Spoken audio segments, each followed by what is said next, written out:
It's a kid's game and a teen's game that can be played in a deadly way. For years, Juan Munoz says he didn't want to talk about this accident, playing the pass-out game, but now that he sees that kids are still doing it, he wants to share his story so that others won't even try.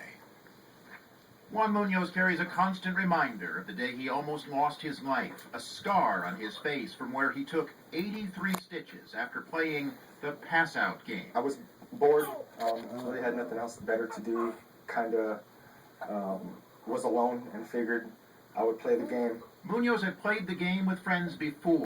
In the game, the contestants choke each other until they intentionally pass out. Munoz says when he played with friends, they would keep each other from falling. But when he played alone, he thought he'd fall on the bed. That didn't happen. When I went through with it, I ended up falling towards my fish tank. Munoz says he barely missed slashing his throat.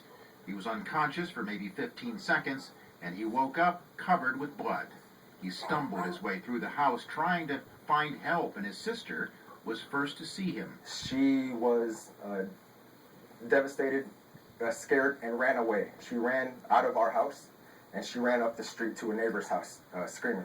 Munoz's mom, Leticia, says the daughter was so shocked she couldn't say anything. But when the mom saw her son down the hallway, seriously hurt. But when I saw that half of his face was already hanging off of him, you know, I just took my shirt off and I just picked up his face and put it back on his cheek. Munoz went to the hospital where he got all those stitches, and his mother spoke to his 8th grade class the very next day. Munoz went back to school. They called him names. He was forced to sit in the back of the classroom just to avoid ridicule. But I always picked the back right desk where nobody would be on my right-hand side so that I could see everybody here and nobody could see me.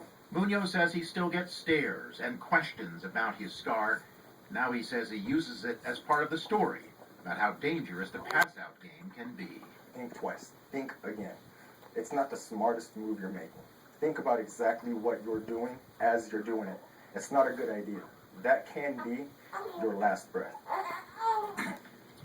And Munoz says the worst part was seeing the look on his sister's face and his mother's face after that accident. He says he'll always remember that. And he hopes kids will think about their loved ones before doing something that puts their own lives in danger.